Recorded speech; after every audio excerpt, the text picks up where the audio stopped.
Hello and welcome to the Bloodstream Podcast, a show serving the greater bleeding disorders community, brought to you by Believe Limited and Bloodstream Media, and made possible thanks to our presenting sponsor, Takeda. Takeda! I am your patient advocate and host, Patrick James Lynch. And I am your other host, nonprofit nerd, also science nerd this Total week. Science nerd. Amy Board here at BDC. NBDF. Oh! BDC, the We have a National new Hemophilia name. Foundation. We finally got a new name. Is no longer that. It is the National Bleeding Disorders Foundation. Which I'm going to butcher for the next 7 months. NBDF. We're at the BDC. That didn't change. I'm watching Doris Kwan spin the Take a Spin rare factor deficiency wheel of the science Doris fair right Kwan now. is Patrick's hematologist. Fun fact. So it's really fun that this is happening. She's wearing the lab coat just like we are right now. Amy and I are recording this, as you can probably tell if you're listening in audio only, inside the exhibit hall, inside the science fair. In fact, they're going to start tearing things down probably in the next 15 to 20 so if minutes. you hear loud bangs, that's what it is. Maybe an abbreviated episode, but we wanted to, recap a little bit of our experience, some highlights before we call it on BDC 2023, Yep. Amy Board. Let's start here because we're at the science fair. Yeah. The science fair. What was this year like as compared to last year? What were some of the high points for you? What was the experience of the science fair at BDC 2023? The science fair, like we talked a little bit about last episode, is a giant science museum exhibit, if you will, that really breaks down bleeding disorder science, which is really cool. We actually go through the clotting cascade. We figure out what factor proteins do, what their relationship are to one another. We have a brand new module about rare factor deficiencies, which has been very cool. And then we get into treatments. How have treatments evolved over the decades? And then what are some of the things that are new, the new sciences? We have a really cool gene therapy module, which kind of breaks down what research and scientists have done in terms of gene therapy for hemophilia A and hemophilia B. It's been great. It has been very popular. Yeah. We have seen a huge surplus of people from last year, all ages for the science fair. It's been really cool. It's one of the coolest things we do, I think. We'll be at BDC next year in Atlanta. So if you're thinking about attending that meeting, make sure to attend the meeting and to see the science fair, because it's the big science fair is just one time a year. That's true. As far as the roadshow, we have a few of those coming up in the fall. Correct. If you live in Oregon, check out Oregon's Education Weekend. As you know, it's always at the zoo, folks from Oregon. So the roadshow is going to be there. And then it will be in New York City. It's actually going to be in Manhattan. November 19th, it's going to be an education day from that community there in Manhattan. So please feel free to check us out. And then we will be announcing our roadshow locations for 2024, probably in the fall here this year. Right on. We'll also be at the American Society of Hematology's meeting at the end of the year, the ASH National Meeting. Where is it this year? What it is in San Diego. It's in our San... neck of the woods, so we'll be at the ASH meeting as well for all those hematologists. Pretty cool. So first time we'll be bringing it to a medical conference. Huge part of our experience here at the BDC is the science fair. It's where we also just meet and catch up with a lot of people. Yes. It becomes our de facto booth and hangout spot. Yeah. So obviously it's been a big part of our experience here. But there have been some other things we wanted to touch on. We mentioned the rebrand, we mentioned the name. The opening session, there was a lot of talk about what this rebrand means. A new tagline of innovation, education, advocacy. Yeah, I'm pretty sure off the top of my head. Yeah. I'm curious, Amy, beyond the name, and we don't have to go far on this, but beyond just the name change, what does the new name, the new brand, this moment in time for the foundation mean, do you think, now that we know what the name is and some of the messaging around this moment? Well, I think the obvious thing for me is obviously the inclusion. Bleeding disorders is truly the work that the organization does. And I think, NHF, no, what are they now? NBDF. I'm going to butcher it. We all are. It's like when it takes you until March to start writing the correct year on bad. stuff. I haven't said it at all during this conference because I just refuse. It. Yeah, I'm just not. I've seen NHF staff and BDF staff members who have it written on their hand to help them remember. I'm going to do that. So I'm going to butcher it the whole time. I think it's okay. Anyway, they have always said that their local chapters have been ahead of the game with this. And there are so many chapters that have updated their names to include all bleeding disorders rather than hemophilia. So that is the thing that I think is neat. And then also the tagline, innovate, educate, and advocate. That really hasn't changed, but I think that word innovate is really about the research pillar that this organization and this board has really taken a hold of, which I think is very, very cool. Speaking about being in the science fair, I think hemophilia and von Willebrand's really needs to like get some money involved and play catch up in a way. But I do believe that we are a rare disease space that is leading the way in terms of innovative science about how we look at treating rare and chronic diseases. And so I think our next step really, and you know, just to be selfish about saying this, is to get women involved, to get women involved in trials, to get women specifically have the trials designed for women to participate, to see how these new treatments are going to affect women who are affected with mild hemophilia. Amy, you had a couple of moderating responsibilities during this meeting, one of which is actually yet to take place, but the other of which was a couple days ago, a hemophilia B, I think a pre-con meeting. Yeah. What came out of that? What did you learn? What was interesting about the hemophilia B world from that meeting? It was great. There were several pre-cons that happened at the same time, and they were all designated in that way. So there was a hemophilia B, there was a hemophilia A pre-con, and then there was a von Willebrand pre-con, and then there was a rare factor deficiency pre-con, which is cool. Okay, we got some nice loud noises building in the background. I know, they're taking stuff down, which is great. But our pre-con really looked at the evolution of treatment and what's happening, and then had a patient panel to kind of, you know, discuss what it's been like changing treatment. And the cool thing I thought, and we'll talk about your session, which was a hot topic, was we had a patient that was dosed with gene therapy. And this gentleman actually was dosed 6 years ago with a gene therapy product and has maintained a level now of 24%. And is his first name Bill? Yeah, he's the same he's guy. In my session too. yeah. He's great. And he's just had a really good experience. And it was lively. It was a really great session, a lot of questions. And so it was just good. It was just really good to like start out, you know, in that community sense. For sure. And yeah, I mean, he's one of the few people who have now been on a gene therapy product that long. So it's particularly valuable to hear his experience. Another particularly valuable experience, Sean Jeffrey, who he's speaking openly about it, so I don't think he minds my mentioning his name. And actually, I want to like cut in because we're going to segue to this, but you moderated a session that I wasn't able to attend. We haven't talked about it. Candid Conversations. That's right. Specifically on gene therapy experience. So kind of get into your session. Yeah, they had Bill, who we just talked about, guy with Hem B, dosed, you know, over 5 years ago. They had Sean, guy with Hem A, who participated in a clinical trial, and Dr. Mark Redding from, I believe, Minnesota, whose center was one of the trial sites to provide the medical clinical point of view and what his learnings and experiences were through the process. Called Candid Conversations, and to Brendan Hayes of NBDF's credit, she was emphatic about candid conversations. Right. You know. So I asked some questions and followed my curiosity, and what we learned in particular, the big kind of news coming out of it, was Sean's experience on his trial was not good. Yeah. It was not a good outcome. He regrets doing it. He doesn't feel as though he had been given the full scope. He didn't feel like he was given the full scope of potential negative outcomes up front. And so it just made the process for him all the more unfortunate. What were the negative outcomes? He was having issues with his eye and eyesight. All the steroids in particular, he had a bunch of mental and physiological symptoms as a result of the steroids in particular. Okay. He's regained his vision, his eyes are okay, and it sounds like the mental components and fatigue and things have largely improved. But the way to hear him describe it, and he got emotional during the session, it was not good. So I just bluntly asked him at some point, do you regret your decision? And he said, yeah. He also admitted that in part, you know, he mentioned the community responsibility and like wanting to do something for the good of science and for the good of the community, which is fantastic and noble and all those things. But I pressed him on that a little bit. And I was like, hey, look, I'm somebody who also does things for the greater good and is a mission-driven guy. Right. But let's be real. Was that the whole reason? Why else did you decide that a clinical trial for Hem A? I have Hem A. It wasn't right for me. Why was it right for you? And he admitted that he wanted to go back to school, but in that period would not have insurance. But if he was on this clinical trial, he wouldn't have to have insurance.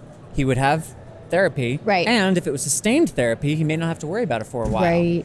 So a financial insurance-related decision led to this individual making a treatment choice for a once-in-a-lifetime type of treatment that had a really bad outcome. So I think there's a bunch to dig into there about what motivates decisions, how is our healthcare system set up so that optimized, personalized care can be realized, and we're not making decisions based on, oh, I'm in an insurance gap, but if I guinea pig myself, then maybe I can get treatment for a moment.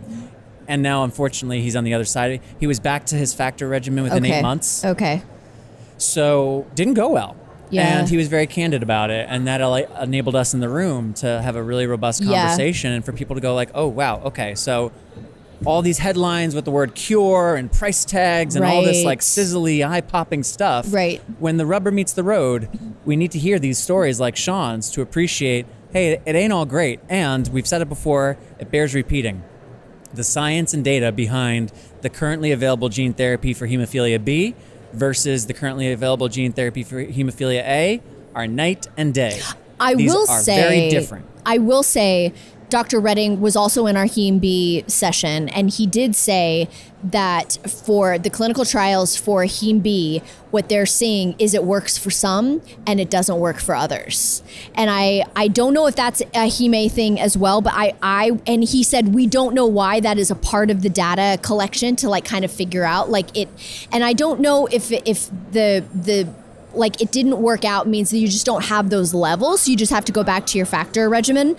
All the other side effects that Sean was having, that seemed like a whole nother thing. I did not get that sense that that was a part of the Heme B trial. However, I do think with this particular science, if you make a decision that you would like to try this, I think it's really fascinating that like it's a gamble and they don't know why. They don't know why it works in some and it doesn't work in others. And that's a part of the science. That's part of science, is to figure that out. So it's not like they're not doing a good job. That's a part of this clinical research. Yeah, nothing is ever FDA approved when we have, quote, all the data, because there's no such thing as all the data. So we create endpoints, there's review processes, trained, licensed, responsible professionals, we hope, who are in these posts to make decisions. But then it's commercially available and it's up to doctors and patients to have conversations. Because another perspective I've heard regulators talk about from Europe at a world meeting a few years ago was, who are we to tell, even if it's a small subset of patients for whom this therapy could be life-changing, who are we to stand in the way? Because if we approve it, it doesn't mandate every patient must take it, but it creates the option for the 5, 10, 25, however many % of patients for whom this would be right. But if we say no because we want to continue to get more information, well, at what point do we have enough information? Because we're never going to have all of it. I'm paraphrasing a European regulator who I completely hear that, and I think that's important too, not to think that the FDA's, red stamp of approval just means everything's great, this is definitely right for you, go for it. No, it means it's an option that you should be discussing with your doctor to see if it fits your goals and your particular situation. So that's what we're living in. But I think Sean's story was important. I'll also highlight he is like a real worst case scenario. In fact, he even talked about, because his expression, his symptoms were so severe that they were like really interested in trying to get a handle on that, and he was really interested in like staying in it and not coming off the steroids. And eventually he had to just say no more steroids, like this is too much. But he was also trying to fight for the greater good and like, let's get the best data we can about these terrible outcomes, which is noble of him, but also comes back to like individual burden, unfortunately. That being said, Dr. Redding did say that stories like Sean's are stories he's heard. So while Sean's experience was particularly, we'll say, dramatic, it's not a complete and total outlier from that of others. So what's this all boil down to? What does this mean for you, dear listener? It depends on who you are. The bottom line is take the information and take your goals to your doctor, have conversations. But I hope that just by hearing a little bit of what Amy and I experienced in these various A-B gene therapy transitional moments in time sessions, that it helps maybe clarify a little bit of your thinking. The I'm Fine segment that we debuted in the previous episode, Challenging Entrenched Mindset. Second installment of the I'm Fine segment is coming up on this episode. This is all I've ever known. Is that even possible for me? I don't want to miss anything. I don't need that. I don't want to acknowledge my pain. I don't want to get poked with needles. I don't want that. There's nothing wrong. I'm fine. I'm fine. I'm fine. I'm fine. I'm fine. I'm fine. I'm fine. New Year's resolutions. No, I'm not asking you to start thinking about those already. Although 2024 will be here sooner than we think. New Year's resolutions are interesting, because if you've ever made one, then you already know how hard and unlikely it is to change a behavior. In fact, 80% of New Year's resolutions will fail by February. And while many of us have heard the adage that it takes 3 weeks to build a habit, a 2009 study titled How Habits Are Formed concluded that most people need 66 days, with some as many as 254 days for a new behavior to become an automatic habit. In other words, change ain't easy, and is yet another reason that someone with hemophilia may be resistant or stuck in an I'm fine mindset when it comes to their care. Today, I have invited my friend, hemophilia caregiver, and clinical therapist, Debbie De La Riva, to speak with me about how behavior change, or a resistance to change, contributes to the I'm fine mindset. Hi, Debbie. Thanks for joining me. Let's start with your professional hat. Debbie, knowing that behavior change is so challenging, what are a couple of tips that you can share with people that may help them initiate or stick to a change? This is my personal experience, and this is my professional experience. What we try to do is jump straight into the behavioral aspect of, whatever we're trying to change. We want to do more of something good or less of something bad. And we inevitably, many times, aren't able to come through. And a lot of it has to do with we forgot a really big aspect of our body, which is our mind.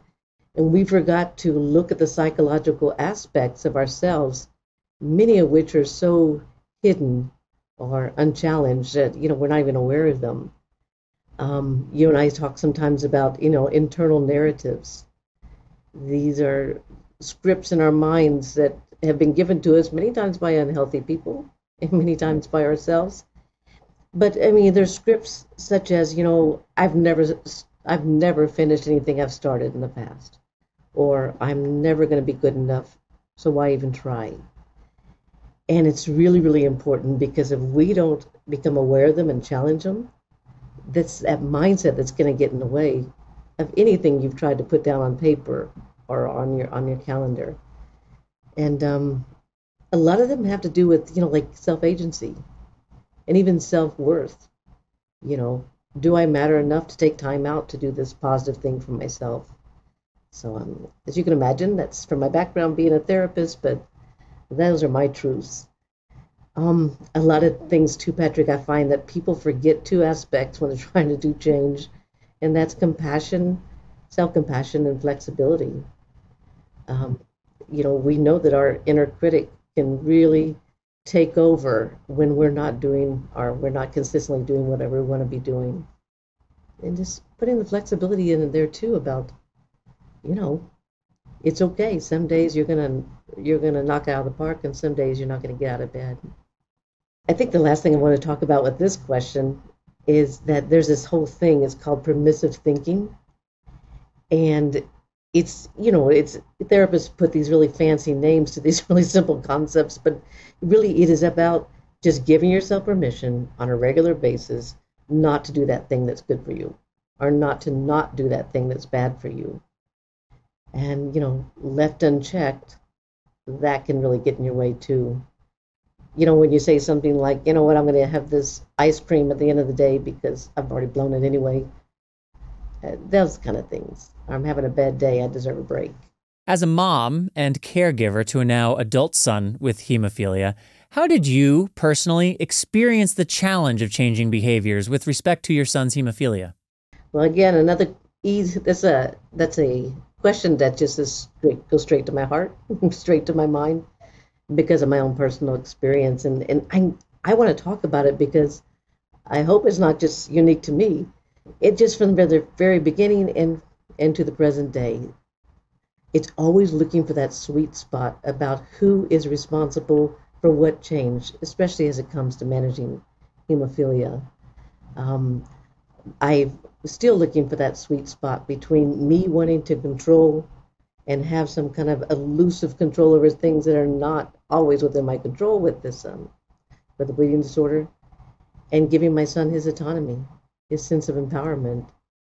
I don't know if I've told you the story before, but he would go to camp, he would learn to infuse, he would have that pitcher with the first stick, and then as soon as he came home, I'd start it all over again where I would take over the task.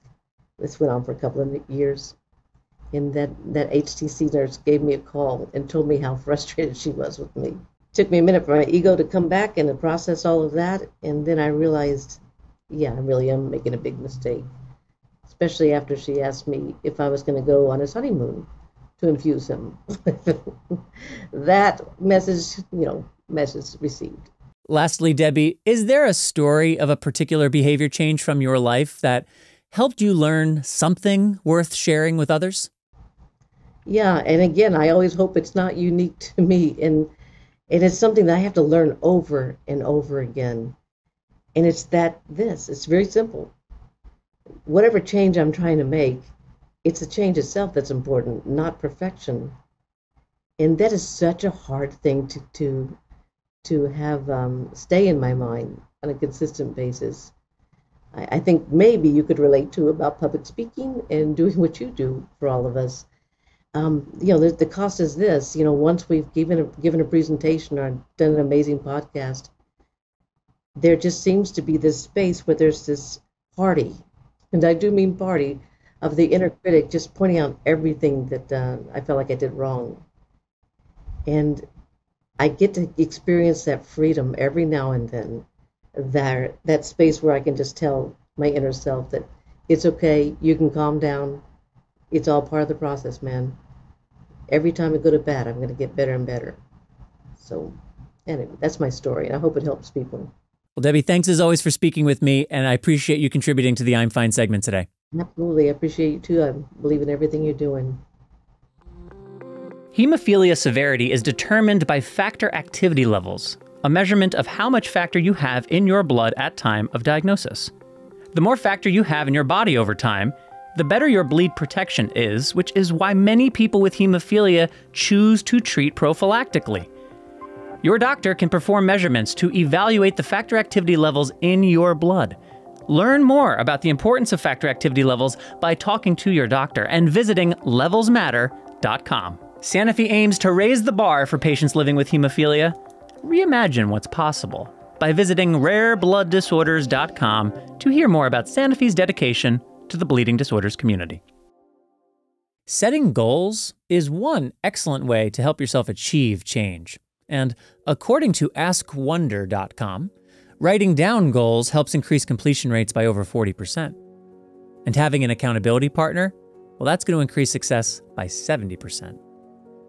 So don't let fear, insecurity, or a lack of support or resources prevent you from making a change that enables you to break out of the I'm fine mindset. You deserve better than that. You deserve to get the best out of yourself. And if you'd like some more resources and support on that journey, check out mentalhealthmatters2.com for a list of resources. Thanks to Debbie De La Riva for joining me today, and thank you, Sanofi, for supporting this Bloodstream segment. Subscribe to the Bloodstream podcast wherever you listen, and we'll be back next time with another installment of I'm Fine. I'm fine. Another highlight point from this conference, Redefining Impossible screened, as did the trailer for On the Shoulders of, which... Love. And I'm very happy to say that you all are going to get to hear a little additional content from the world of elite athletes with hemophilia and bleeding disorders, as we are debuting today the first Elite Athletes segment here on the Bloodstream podcast. That will be coming up in just a little bit, featuring Elijah Warren, one of the cast members, who also, Amy, got to join us last night for the Q&A afterwards. I know, and he's from Colorado, and I love him, and I didn't get to ask him my follow-up question because I thought about it too late, but I wanted to ask him, Elijah, you, Michael Phelps, 50 free, who wins? Oh, I like that. I say Elijah because Phelps is old. You know what I'm saying? I say Elijah's got it. Redefining Impossible can be streamed for free as of right now. Maybe I'm burying the headline here a little bit. Unlike some of our other films, right, which you can find Bombardier Blood on Amazon and YouTube in places. Yeah. You can find Let's Talk at certain patient meetings around the country. But this one is available right now. Elite Athletes with Hemophilia.com. You can stream it from there. You can share the link with people. Free from charge. Free of charge. And if you're a program director, an executive director, or someone who's a conference organizer, coordinator, and you're looking for a great event that community might want to come out, something that you can highlight at your patient education meeting or whatever it may be, you can screen Redefining Impossible for free. There is a screenings toolkit at eliteathleteswithhemophilia.com.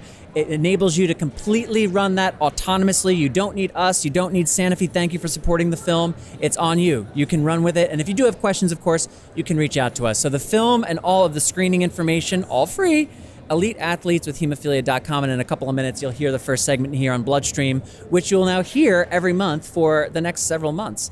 But last question I want to ask you, Amy. I just think that's cool. I'm just going to put my little stamp on that. I want to give you a chance on the shoulders of. Yes. What is that about? Let's give the audience a little tease of that before we throw to the Elite Athletes segment and get out of here. Oh my gosh, I've been working on this all year with director Drama Del Rosario. BAFTA award-winning. BAFTA award-winning, and Kay Vermeil, who is our editor, who is also one of our camera operators, a cinematographer, has been working. On Rob's on Redefining Impossible. So it's been us a little posse. We've been working on this film now for a little over a year, if you will, and we have followed several of the old timers in the hemophilia community. We have followed some guys and a woman from Michigan that I can't wait for you to hear her story. And we are putting this film together so we don't lose the legacy of our older generation. As we know, many of our older generation are not with us anymore due to the AIDS and HIV contamination crisis. And so the stories are more important than ever. We lost Val Bias a couple years ago, who is a huge through line in the film. Get a little emotional. No one had an interview that didn't mention Val, which I thought was really interesting. We didn't prompt that. It's important for all of us. It's important for us to know where whose backs we have climbed on, and truly we have climbed on some. Well, all right. Amy Board, I think you did a nice job there of teasing that. So on the shoulders of, you're going to be hearing more about that as we go. The Elite Athletes segment is next. We're not going to do the traditional outro. We're going to leave it here. We'll throw to the segment. We'll leave you there. Bloodstream, if you're new, if you found out about us at the meeting, we are the second and fourth Friday every month. Subscribe, share the episode. And again, eliteathleteswithhemophilia.com. You can watch the film, you can share the film, and you can screen the film with your local organization free of charge, and everything you need is at eliteathleteswithhemophilia.com. And make sure to follow us on social media. We're at Bloodstream Media. Also, follow the Science Fair, Believe in Science, on Instagram and on Facebook for all of your science needs. Really great resources and all the things. All right, abbreviated. We got a segment, but hey, for now, I'm your host, Patrick James Lynch. And I'm that other host, Amy Board. And until next time, take self-care of yourself. But first, enjoy the first ever Elite Athlete segment, but also bye, everybody. Sanofi seeks to expand the idea of what's possible for the hemophilia community. Take a deeper look at the science behind hemophilia and an important connection between factor activity levels and potential activities at levelsmatter.com.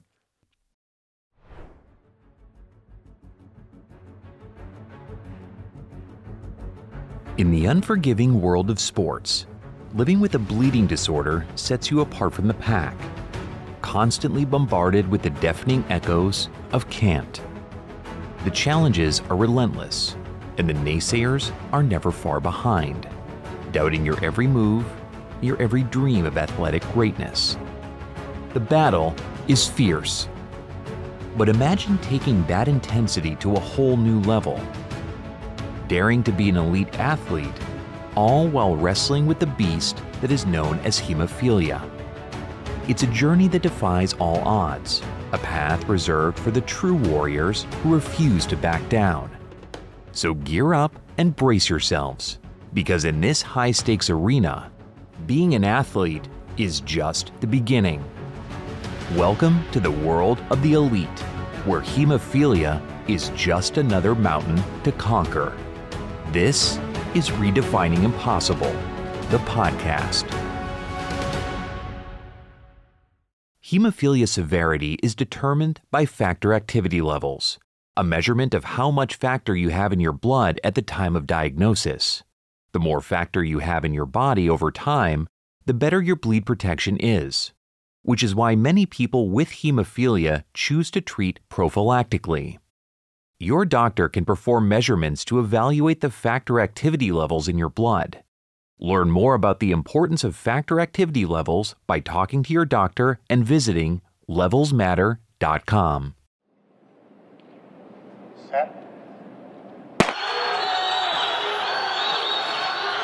Meet Elijah Warren, a remarkable swimmer with an unyielding spirit and an unbreakable determination to conquer waters despite the odds stacked against him. This is the extraordinary journey of an elite swimmer with hemophilia.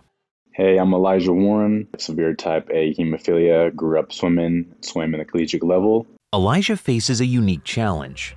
Hemophilia, a rare genetic disorder that impairs the blood's ability to clot, poses risks even for the smallest of injuries. But in the pursuit of greatness, he's found an unbreakable spirit that pushes him to test his limits every day. Every stroke, every lap, is a battle against his own body. But through sheer grit and a meticulous approach to managing his condition, Elijah has turned his limitations into strengths. I think we're all very internally driven, internally motivated, and I think being active and being involved in sports, I think, was a good outlet for all of us to just take whatever it may be and just have something that we are passionate about and enjoy doing and just put all of our focus and attention into in that specific moment. So I think it was just an easy way for all of us to connect and have something that we enjoy doing, and we enjoyed supporting each other as a family. For Elijah, family isn't just a word. It's the driving force behind his spirit of swimming greatness. I'm Brandon Warren. I'm Elijah's father. From my perspective, it's really something that started with Jen. Jen is Elijah's mother. She was a former personal trainer. That kind of naturally flowed into our family, always trying to stay as active as we can. We're not big fans of just laying around. And then from the sports piece, we stumbled upon that for the kids. And then as each one of them started to show different athletic abilities that they had in their respective sports, it just flowed from there. And then from Elijah touched on something earlier. He talked about adaptation to difficulty. So I think that's super important. And so the adaptation to adversity is what I would say really our children have been able to learn from sports, and including their various challenges that they have either with physical or mental setbacks. Victory. Triumph over adversity.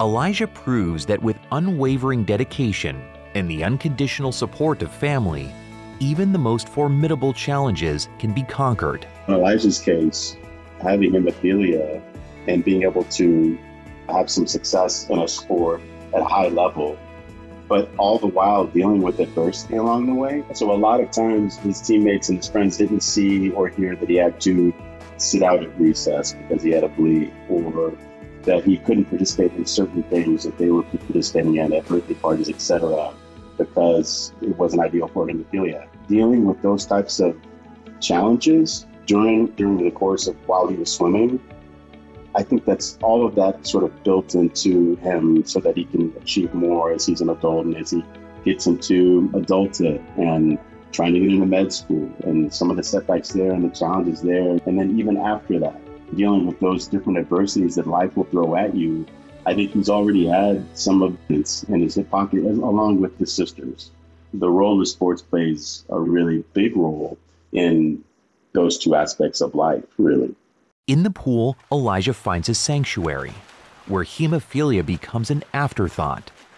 He's not just an elite swimmer with hemophilia, he's an inspiration, a testament to the indomitable human spirit and the power of family. That was Pac-12 championships. That was a pretty big moment when he graduated and he had to walk and was introduced at a swim meet at Arizona State. That was a big moment where we came to support him. Several different moments like that. State championships for swimming. It's difficult to point out just one, but what I can tell you is that as he was growing up and as the accolades and the achievements started to come, we always wanted to be there as a family to support him because we all knew what it took to get there and those setbacks, the bleeds, the challenges. So it was important for us as a family to be there to support him. In Elijah's tale, he goes beyond the ordinary, defying expectations and establishing new frontiers for himself and for others who have grown weary of the doubter's constant refrain. Armed with passion, grit, and the support of a tight-knit community, the script is rewritten, turning his bleeding disorder into a badge of honor, a symbol of resilience that inspires the world. Get involved with your local hemophilia foundation. Ask questions.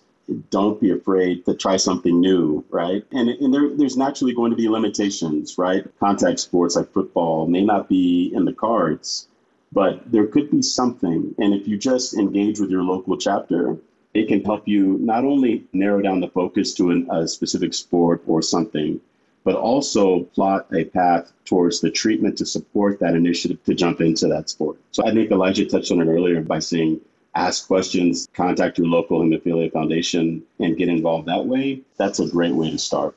Elijah Warren's journey is just a taste of the awe-inspiring stories that unfold in the film Redefining Impossible.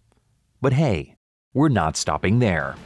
In this segment of the Bloodstream podcast, we're diving deep into the lives of more elite athletes from the hemophilia community. These are the relentless warriors who refuse to be defined by their bleeding disorders. So keep those ears peeled and stay locked in, because we'll be back with you next month on Redefining Impossible, the podcast. Sanofi aims to raise the bar for patients living with hemophilia. Reimagine what's possible by visiting rareblood.disorders.com to hear more about Sanofi's dedication to the bleeding disorder community.